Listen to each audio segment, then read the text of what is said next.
Well, day 3 of Romford Horrific 2026. We've just had our first short film showcase of the day, and now we have some of the cast, crew and filmmakers behind some of the shots that we've just shown. Do me a favour, make my job a lot easier. Let's head down the line and let everybody know who you are and what you did on your projects. I was the DOP and co-editor on Darner. I'm Andy Boothby. I was going to say your name's Andy. I'm Lauren Jane Barnett. I'm the writer, producer, and I was one of the actors in Darner. Hi, I'm Ben Curtis-Horsfall. I wrote, directed, edited, and suffered for The Body Is Watching Me. Hi, I'm James Llewellyn. I was the casting director, best boy, a few other things on The Body Is Watching Me. I'm Nathan Mills. I was a script supervisor, a script consultant, and a small cameo in The Body Is Watching Me. Both the shots that you guys are here representing are both quite visual, quite visceral in places. When it came to the start of this process, was it a matter of a scene that you guys had in your mind or a theme that you wanted to portray? How did these shots start? Oh, okay, right. So, without getting too heavy, but I helped my mum care for my dad, who has multiple sclerosis. So, a lot of dark conversations that you have with your parents that you wouldn't necessarily think that you would have. And it's not like a one-to-one, that's not my life, that would be awful. But it sort of came from there, sort of strange conversations you have, and then images start to appear, and my dad fell over one day, and we couldn't get him up, and so he was just lying on the floor for hours, and he was kind of in the corner of my eye, and that's where the image of him lying on the floor. Yeah, someone say something a bit cheerier. You want someone from Darner to say something cheerier? It similarly is kind of a life experience, but a slightly different one. I made a very bad decision and married very much the wrong person, and it was an extremely kind of controlling relationship. My entire life was his life, and you lose your identity to that. In a similar way to caring, you become about making sure that person is okay. And when I got out of it, I kind of just needed a way to figure out who I was, but also figure out the person I'd sort of really twistedly become, who was obsessed with keeping this relationship and this person okay. And very luckily, I had met my wonderful fiance who was in it, who let me stab him. And he is involved in film, and he introduced me to all these wonderful people who are in this world where you can kind of work through stuff through film, and it's really therapeutic. I'm sure you found it's really therapeutic. Yeah. And so yeah, it was similar. It was just trying to work through that horrible kind of situation, but also the horrible person because someone you don't recognize, someone that you become you don't recognize, and I think that was the main thing. I love to sew and darn, and so that's why Darner became the way to do that. What was the most, because it's indie filmmaking and often you don't have long on your shoots, often you don't have very big budgets or whatnot, you're kind of working with what you've got. What was the biggest kind of creative risk that you guys took when making these projects that absolutely planned and worked out? Andy will know that. Well, the shoot itself was the easiest shoot I've ever done in my life. On the Sunday, we had 6 hours for Alex and Jay to do makeup. Yeah, so Tony was standing for 6 hours having them applied. And I was laying in the bed, quite comfortable, so it was very nice and easy. But I think the most challenging thing for that was the sound design. Okay.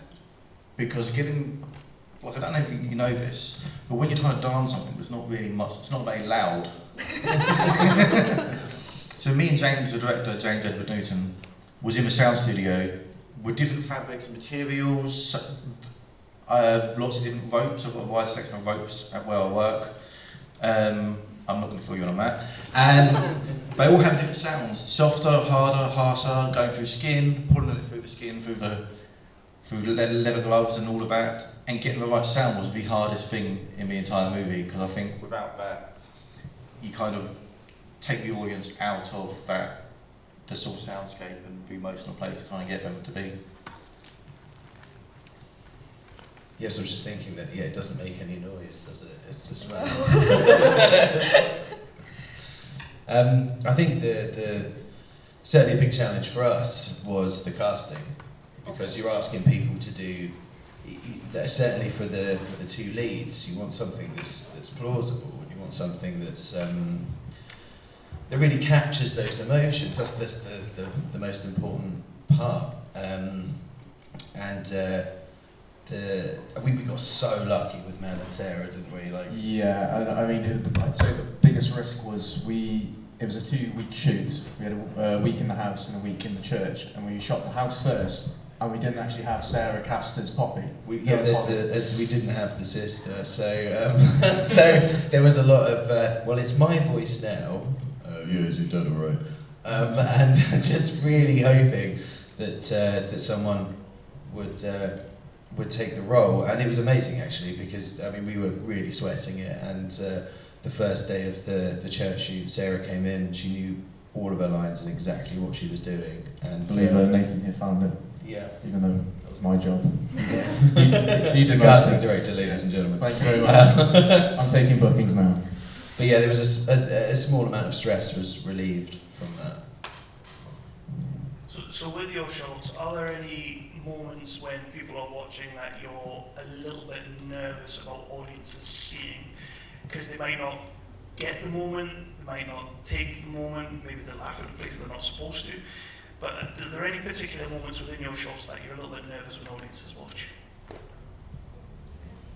I mean, I'm nervous about the whole thing. I mean, you know, it's a really strange experience because it came from somewhere really personal, and then we spent 2 weeks just like lunatics. I mean, for me we did all of it's not like, we weren't trying to do zombie look.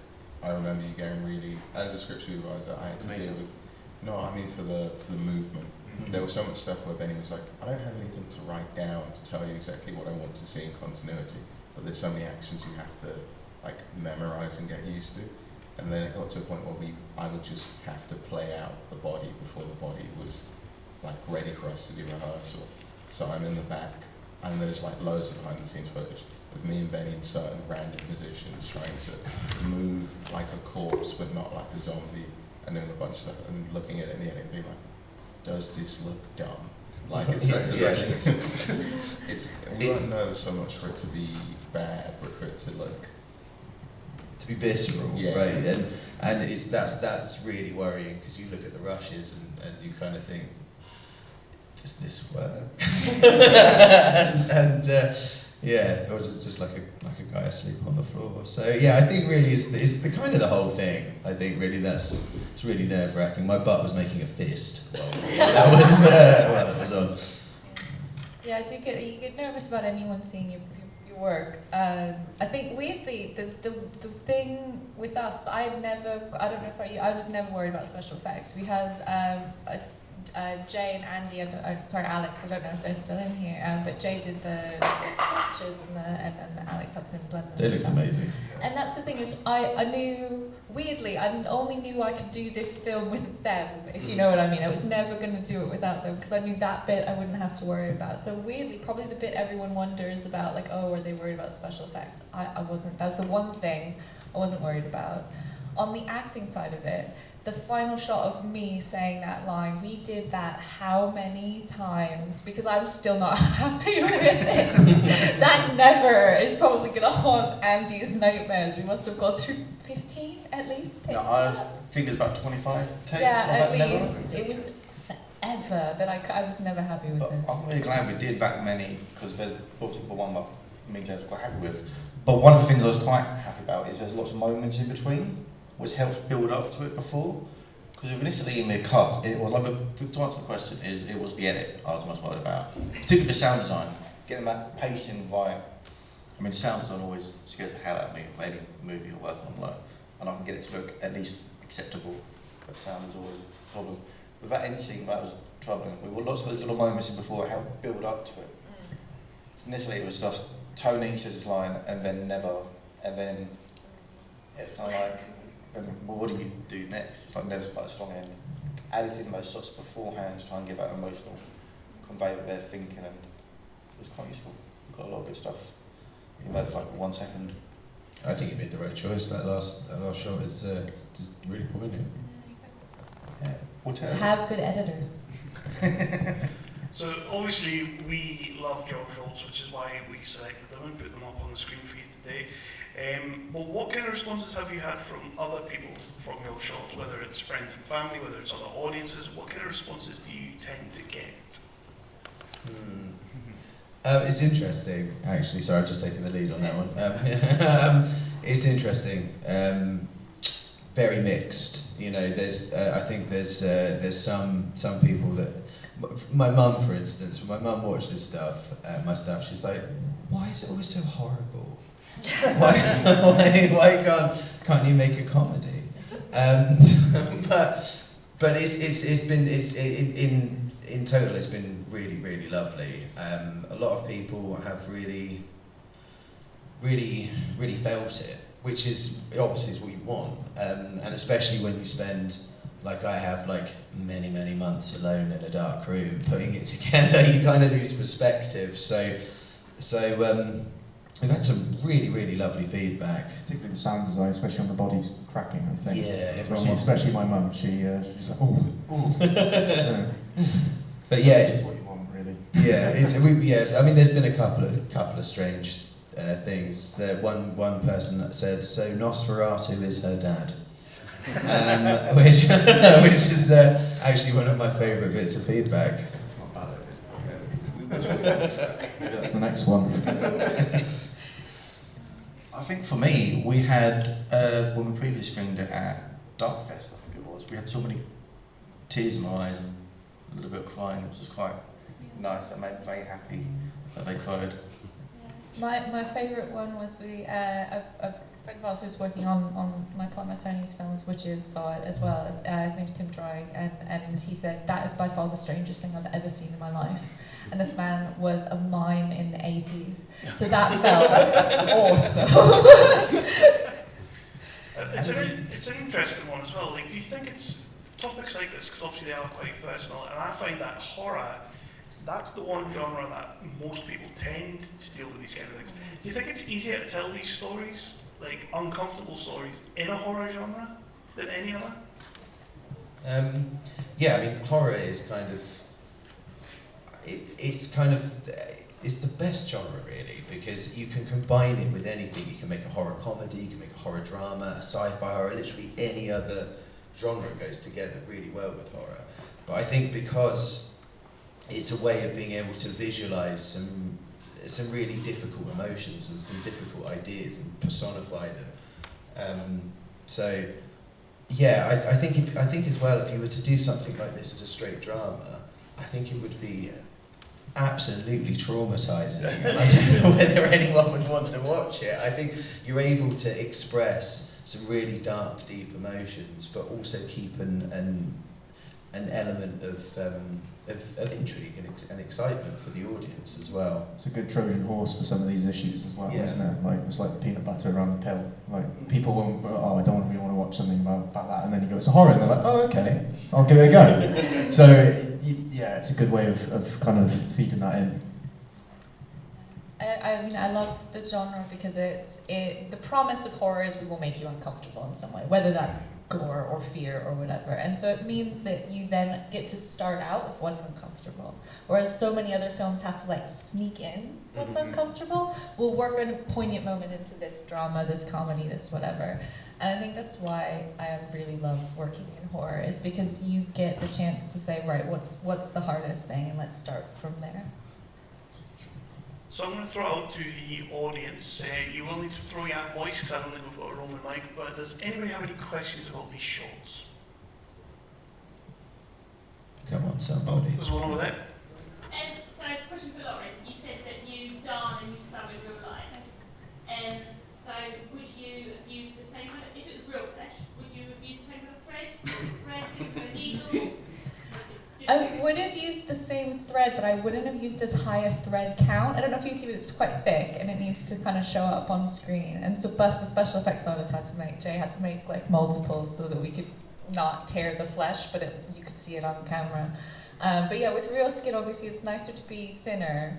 And it would also make for a better patch because you could bleed through that. I mean, that's shitty darning. If you want to darn someone at home, that would let the blood through. I've unfortunately had the experience of like giving myself stitches, and that was maybe the most visceral part for me because I was like, that's not going to work. I was like, maybe you like, because he like in the beginning he talks about how it's like, hey, is it still warm? It's like, yeah, I think you're letting through a lot of blood or something there. That's unfortunately that won't work. Right? Well, yeah, it's not. I don't think she's a registered nurse. God no. Also, that has to be the start of this video if you plan on darning anyone at home. Do we have any other questions out there? Because that was a great, very specific That question. was such a cool question. Right, so let's go back down the line. What is everyone working on next? What can we look forward to seeing you put out there? Oh, next. At the moment, James shot the director of this, James, who is a real person, I promise you. He's got a lot of stuff. But You'll never see him. You'll never see him. He's not just someone we made up, just someone who make movies and blame on somebody else if it's terrible. But we shot a movie called Romford, which is in post-production at the moment. We're finishing up and that will be out at some point. Another couple of shorts I'm working on with some people. Hopefully a film. Oh. I'm pleased Andy didn't say The Witches of the Sands because I'm working on The Witches of the Sands. So Tony, who was the lead actor in that, is also director and producer and writer of The Witches of the Sands. That's coming out at the end of the year, but we're still doing like little bits of editing and pieces for that. And then Darner, that you just saw, is part of an anthology that Tony and James are the directors of every single segment, one or the other or both of them. And that's the third one we have done. Yeah. And then we've got another 3 to do in the wraparound. So look out, if you liked this, look out for Kosis is our anthology that hopefully is out next year. Wicked. Nice.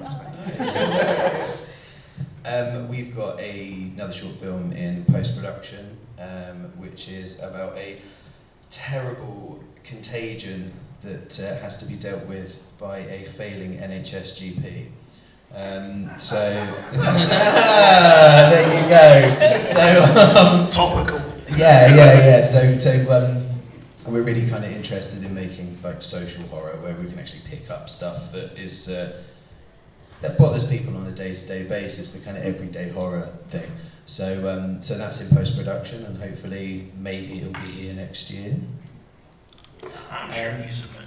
It's a long waiting list. Yeah, it's a very long waiting list. So I'm going to end with, this has been quite a serious Q&A for a couple of serious movies, so it is well warranted. And Andy, by the way, first of all, well done. You've behaved, and I've loved that. If you could go back and reshoot any one scene within your shorts, however, this time it's a musical number, this is going to be hard. What would the musical number be and what would the scene be? I have an immediate answer if no one else does. Oh wow, this has never happened, by the way. I want to make the tea to a musical. I want that opening shot of I'm making up the tea for my soon-to-be dead husband. It's gonna be great. Here's a little sugar. I'm so excited. Let's do it. I mean, the entire thing of ours is like a corpse, and there's, I don't know if anyone's ever heard of it, but there's an amazing song called Dr. Bizarre's Soul Frankenstein, and I think we wouldn't even have to change anything. Just like that song, because it's like the worst 80s like rock ever. And I think it's just pure synth over the top of just the shots of the corpse. We could cut out all the like nice family drama. It cuts out. Yeah. Each time it cuts away from the cuts back. I just like to see the hands moving and Dr. Bizarre's Soul Frankenstein playing over the top. I think I'd go for the scene outside because I think that when we were shooting it, it was pouring it down. We were just trying to entertain ourselves. So we were actually singing a song at the time like B-O-D-Y. Where is the body? Where is he now? and then everyone would come out of their houses synchronised, open the doors, Love it. and that kind of thing. It's a bit West Side Story, wasn't it? It's a bit West Side Story. West. Yeah. And then the body would, everyone would click their fingers, and then the body would. Awesome. That's the best that question's ever done. Thank you so much. Guys, thank you so much for submitting your shorts to our festival, letting us select them, and most of all showing it today, and you guys being here is awesome. Can we get a bit of a round of applause, please? Thank you very much.